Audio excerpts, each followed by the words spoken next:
morning or afternoon or evening, whatever time it is. Welcome to my grow room. It is so nice to be in here again this year. I'm really excited for the 2023 growing season for the flower farm and the homestead. There's a lot of changes coming this year, but I wanted to show you, I guess, an update. A couple days ago, I had done a little vlog where I had planted out ranunculus and anemone in my unheated it's a heated greenhouse, but the heat is turned off. I planted them in the ground under row cover, and we have negative 30 degrees Celsius temperatures outside right now. And I used a heat tape, and I wanted to take you out there and show you the progress, or what the temperature is under the row cover that I have them planted under. So we're gonna go do that in a second here, but I wanted to quickly show you how much just in a couple days these tulips have sprouted up and the progress on the bells of Ireland. This new method that I talked about for pre-sprouting or sprouting bells of Ireland, getting the good germination, it worked really, really, really well. And I'll kind of go over that again for you in this video because I think it's a game changer. If you have ever struggled with bells of Ireland, it worked amazing, even better than the method I used last year, which worked great for me. And I'm so grateful that Nicole shared that with us. But this one worked way better for me because it was less hands-on, and it germinated much quicker. So I'll show you that too. Just give me a sec here. I'll flip this around and show you what's going on. So these are the rainbow tulips that I showed you the other day. They just come up, and look at how well they're growing in here. I can't wait to see this whole tray full of tulips. I'm actually going to be starting another succession of tulips as well. My goal is to have tulips for Mother's Day. I see there's another tulip down there coming up, and then we have a red dress. A red dress one came up since I talked to you guys last. We have a few more of the secret perfume ones came up. And the flaming prisma is growing really well as well, but there's not much else going on in there yet.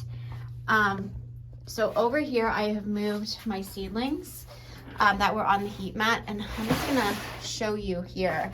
These are the bells of Ireland. They don't look great. They look kind of, sad, but they all germinated. Pretty well everything has germinated, and the method I had used for germinating these guys was I had my bells of Ireland in the fridge doing a cold stratification with the rest of these seedlings, the rest of the seed packets. I had them in my tulip bulb fridge where I store my tulip bulbs for forcing, so any fridge would do. And I just had them in there since last fall. I pulled them out and I made soil blocks using a mini soil blocker, which I used this little mini soil blocker to make soil blocks. And then what I did is I put a seed in each one, watered it really well, and I topped it with some compost. And I put it on my grow shelves on the heat mat, this heat mat. And instead of leaving this heat mat on all the time, I connected this heat mat to my light timer down here. So whenever my grow lights go off at night, so does this mat. And the seeds all germinated in 3 days. So last year what I did is I had put the seeds in paper towel, and I think it's called chit, is that the name of it, where you put your seeds in paper towel and put them in the fridge, and then you put it on the heat mat, and then as they sprout, you pull each seed out and put them in soil. That took a span of 2 weeks for me to do last year. This method was 3 days, and I didn't have to mess with it. They just come up on their own. So I will probably have to pot them up once they kind of get a little bit bigger, but my plan is to put them straight into the greenhouse anyway in a few weeks when it's a little bit warmer. So we'll see. I'm doing this as a complete experiment. I don't know if it's going to work, but I just wanted to share my results with you. I think they look great. Also, our lettuce experiment that we're growing in a tray, I am 100% certain this is basil. I forgot I started some basil, but look at this. We're getting some really nice lettuce. This is something that if you have seeds and some kind of a shallow tray that you can put on your counter where you get lots of light, do it, because you can cut the lettuce back and have greens and it'll grow back again. You just gotta water it. That's all. It's really, really, really great technique to get some really nice fresh greens in your diet. And these guys all look really good. The Sweet William, I'm not sure how they're going to do in my greenhouse, because I wanted to start some fillers for my florist, just to have a little bit of early ones for a project that I'm working on for her. So I'm giving it a try, but everything looks so good. I'm really happy with it. I noticed getting my snapdragons off of the heat mat definitely helps germinate them much better. So they didn't like the heat mat at all. And I was reminded by Nicole at Flower Hill Farm in a video she had done. It kind of played the other day and on an autoplay, and I was like, oh yeah, snapdragons don't like the heat mat. Take them off the heat mat. And sure enough, there they are. Look at them, all those little babies sprouted, and they just don't like the heat mat at all. So I'm very happy with that. I was a little worried. I'm gonna try that with the phlox as well, because I'm having some issues with my phlox germinating. My phlox is really not wanting to germinate. It's very, very shoddy. So I'm gonna pull it off the heat mat and put it on my grow shelf with my snapdragons. See how that goes. Okay, so we have an extreme cold warning, and it was like negative 31 minus 31 degrees Celsius this morning. So let's go see what the temperature is where I planted the stuff in the greenhouse, and I put a thermometer in there, so we'll go see how it's doing. We did get this all shoveled out. Tyson actually was home and he helped me. We got it all fixed up.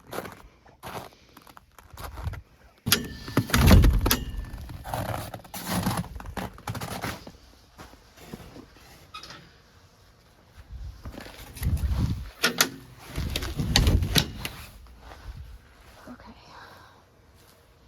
Feels warm.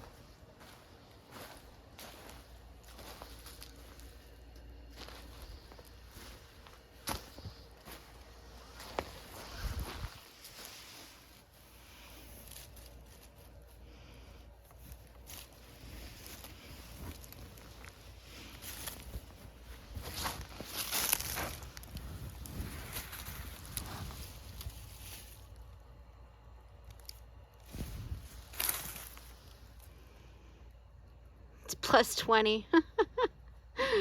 Plus 20. Oh my gosh. That's pretty warm. To be plus 20 on the soil in here, we're gonna have some growth way sooner than I was anticipating. Holy man, is this on? Let's see if we can find this heat tape. It's not on. It's not actually warm. It's shut off. This little cube thing that I have here that it's plugged into, it shuts itself off at plus 7 degrees Celsius. So this is holding heat. Again, remember, it was 30 below in here, or outside, minus 31 degrees Celsius this morning. So we're doing good. Just push that in a little more. Looks good to me. So, yeah, let's check. I wanted to see this, here is eucalyptus. So I tried to cover up the eucalyptus to see if we could get it to overwinter. And it's not dead like the other stuff is that didn't get covered. So I'm really hopeful. I'm not expecting to be able to overwinter eucalyptus in our climate, but it was an experiment and I'd like to see if it worked. I'll show you what it looked like. The stuff that I didn't cover looked like this. It froze. So I guess some of it is a little bit nicer, but anyway, I don't know. It's just surprising me. I did want to look at the side of here because there was some gashes from ice, but it looks like it's puffed up. You can see where we have a patch on the outside. It's stuck. I didn't clean out my celery because I had a ton of ladybugs that were overwintering in here. But I think that this side of the greenhouse, I'm going to start packing in compost. And this is the side of the greenhouse where I'm going to put my Lysianthus to the very end. This whole side will be Lysianthus. Because I have several thousand of them to plant inside this year. And then I need to bring more dirt in and get everything all cleaned up. That side, I don't know what I'm going to do with that yet. And the rest of this, I don't know. Just got to wing it, I guess, and see. There's a lot of space in here, but when you start adding stuff, like I'd like to have a designated area for vegetables. And I have garlic planted up here, if you recall from our fall video and stuff. So, yeah, there's a lot of stuff. I'd imagine they'll have some stuff that seeded itself, but I left all of this just because I had so many ladybugs in here. I might just cut it and then pile it up so that it's like just in a space, and then bring dirt over top of the rooting system and then plant into that is my plan. So here is garlic. It's warm enough in here. I'm not going to be surprised if I start seeing sprouts. Oh, it's still, no, it's pretty frozen. Pretty frozen on the outside walls. That's the thing, on the outside, it freezes. We were walking on the side so the frost gets pushed in. Don't you do it. Psst, psst, psst. Naughty kitty. Naughty, naughty kitty. Naughty. No, you can't come in here. You can't come in.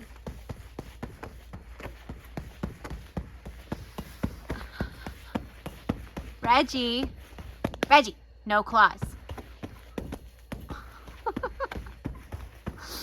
Oh boy. Over here I have some lilies and stuff planted. So we'll see. I don't know how I'm going to finish this out. I got to figure out where I'm going to put my sunflowers as well. Reggie! No, baby. You can't come in. Reggie, no, baby. No claws. He's... Oh no. He's gonna wreck my plastic.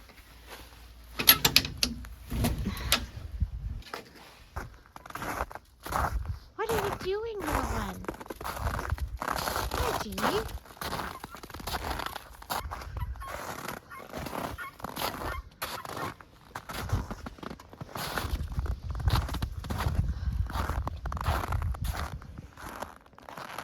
One thing about having a tunnel is that you want one with more of a peaked roof because the snow comes off a lot easier. It's a lot of work because you have to shovel off the snow and then move all the snow from alongside of it. I don't have a snowblower, and I don't want to run the skid steer along here too much too.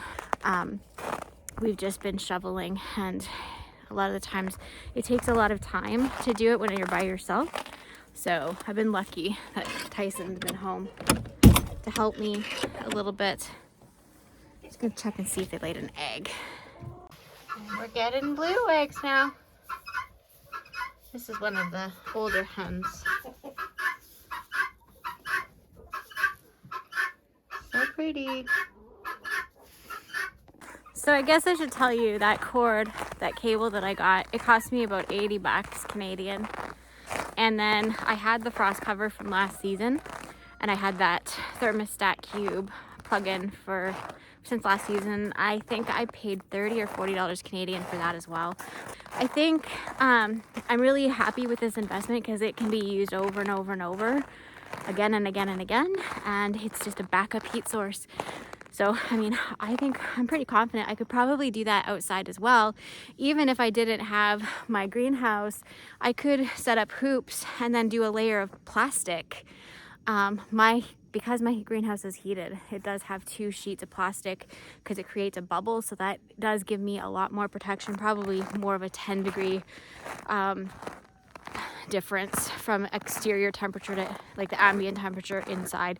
So and then there's no wind chill factors either, so there's that. But I think it's a really inexpensive way to extend your season, and I'm going to continue doing that. If I see them on sale, I will definitely be grabbing more of those cables for future use on the flower farm and just on the homestead garden. I think it's a really great investment, and but time will tell. I mean, I don't know what the results will be. I do know that that soil is extremely warm and stuff is going to start growing, and now we're getting longer days.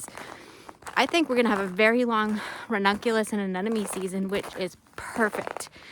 That's what I want. That was my goal. So anyway, I think I broke the pressure washer. I went to wash my Durango and I think I broke it. Go see. I don't know if I want to go in there. Tyson might not be in a good mood.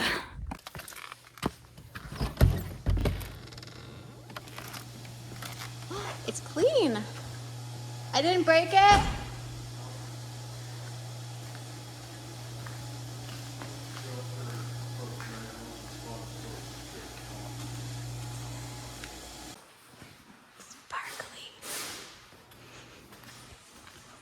I decided I was going to make some lunch for the guys, and I thought I would share a little bit of a pantry clean out that I wanted to do. I have a couple cans of tuna, and I found a thing of salsa in the fridge. I want to get it out of the fridge, so I'm just going to show you what I'm doing. So it's kind of like a little pantry challenge bonus part of the video. So let's make some lunch. Today I'm using tuna, but any type of canned fish would do. If I had my fish that we caught this fall canned up, I would have been using that instead, but I wanted to use this tuna up, and the kittens really love this little treat. It's full of electrolytes and a lot of good nutrition for them, and they're still in recovery after they had their doodads removed, so it's always a good thing. I did wash my hands, don't worry, and then I went back to making our sandwiches. So basically, it's really simple. It's kind of just a whatever you got, throw it in. I'm just fluffing up the tuna so it's broke up into smaller bits, and I'm adding the rest of this salsa. I always do add salsa. It's to taste. I didn't want to open another jar, and I just used what we had. And then I used probably about 1/4 cup of mayonnaise, and then I added some hot sauce just to give it a little bit more flavor since I wasn't adding more salsa. I like doing salsa because I usually like to put fresh peppers or like doing a bunch of fresh veggies in here, but salsa is a really good shortcut to that. And so that's why it worked well. I also added some dehydrated chives to this, and kale. This kale I grew last spring. I did a video on it. I'll see if I can find it and link it below. But I had grown this and I dehydrated it in my freeze dryer. And this stuff is potently concentrated. Just a tiny bit goes a long way. There is like a lot of kale in a tiny little 1/2 teaspoon. So a little goes a long way. And we don't taste it at all in here, but it's a great way to get some extra nutrition. So yeah, that was freeze dried, powdered up kale, stems and all. Everything is in there. Get some fiber. So anyway, I'm going to assemble the buns. I have my stoneware with a parchment paper, and I did make these buns in our video. I didn't make them in the video, but I shared them in the video, the last video I posted, and I kind of realized I wanted to make 2 styles of buns. I made tuna melts, which I'll still assemble, but then I wanted to make pizza buns because there was some other ingredients I wanted to use up. And so I went to my storage shelf with my freeze-dried ingredients, and I grabbed some tomatoes that I had freeze-dried. This is like so simple, and I'm not going to be canning pizza sauce again in the future. I'm just going to use this method because it's my new favorite thing and it's so convenient. Basically, I just crush up some tomatoes. Now, freeze-dried tomatoes have a flavor that is very fresh. It's very much exactly the way the tomato tasted. It's the same when you freeze-dry it. This is tomato powder that I had made from the skins of tomatoes that I had processed in salsa a couple years ago. I actually dehydrated it with heat, like a regular dehydrator, and powdered it up. And I like to use that as a thickener in this to add a little bit more of the tart flavor with the like the more sweet flavor of the tomatoes that I had crushed up. The varieties make a big difference, and the flavor profiles are phenomenal when you do it this way. I did need to add a little bit more water. I just added a splash from the tap and gave it a mix in there. And because as it reconstitutes, it just absorbs all that water. So I decided to season it with a little bit of chili flake and some, this is garlic, granulated garlic and granulated onion. I mean, that's just what we prefer. Chaz really likes garlic and onion. And then I added some basil. I was not thinking I should have grabbed some basil from downstairs off of our little grow tray and added that in here, but I wasn't thinking when I was down there. And then that was a little bit of oregano just to give it a little bit more depth of flavor. Gave it a stir. And yeah, that's that. I just put it on the buns, and I didn't add any salt to this recipe or sugar. And usually there's a lot of salt and there's a lot of sugar in past pizza sauce. Well, because of the variety of tomatoes that I used, they were sweeter varieties of tomatoes and they're super concentrated in flavor. I didn't have to add any sugar.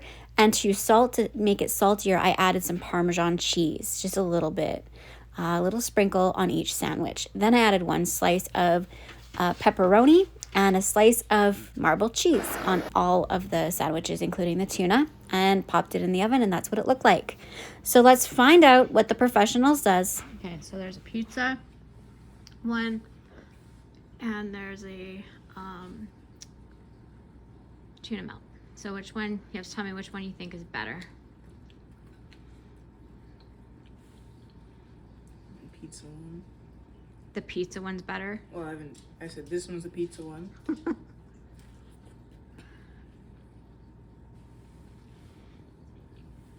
I don't know, they're both really good. I don't know. Is it a tie? Yeah, too good. So how many Chaz stars did I get? 10. 10?